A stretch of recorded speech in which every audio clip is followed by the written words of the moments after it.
Ni aku nak menjawab kepada soalan abang ni. Dia kata dia pun MT-15 punya owner juga. Dia tanya macam mana ikat beg besar ni kat belakang MT-15. So jawapan aku adalah tak sama macam dalam video yang abang tengok. Macam dalam video yang abang tengok, masa tu aku belum pakai ni lagi, rek lipat daripada Jepun Garage ni. Dan tu aku just ikat beg saja. So aku nak cerita macam mana aku ikat beg ni masa tak ada rek lipat ni. First, letak je beg atas ni sampai sini. Aku perlukan dua je tali macam ni, satu untuk sebelah kiri, satu untuk sebelah kanan. Apa yang aku akan buat adalah aku akan letak kat sini satu, kat satu lah, kira macam dia tali macam ni kan, dia ada dua ni kan. Aku akan ikat kat sini, aku masukkan, jadi dia ada dua kat sini kan. Aku akan tarik sini. Sebelah sana pun aku buat benda yang sama, aku akan buat benda yang sama. Tujuan dia supaya benda ni tak ke belakang. Sebab apa aku cakap aku tak bagi benda ni ke belakang?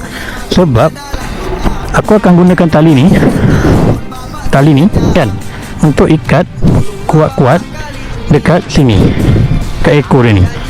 Aku akan tarik maknanya tu aku buka benda ni, aku buat ngam-ngam, tarik, lepas tu bakal balik kat sini.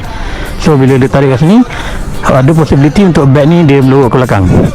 Tapi kalau tak alas kain dekat kau punya belakang ni, kat tail light ni, so bila kau buat macam tu, kau dah tarik kat depan, jadi dia tak akan ke belakang sangat lah. Kalau dia ke belakang pun kau boleh adjust lagi lah.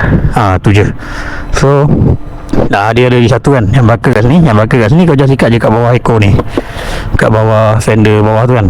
Tu je lah caranya. Tu masa aku tak pakai rek lipat. Bila ada rek lipat ni senang sikit lah. Beli lah rek lipat ni, cuma harga dia agak T20 sikit lah.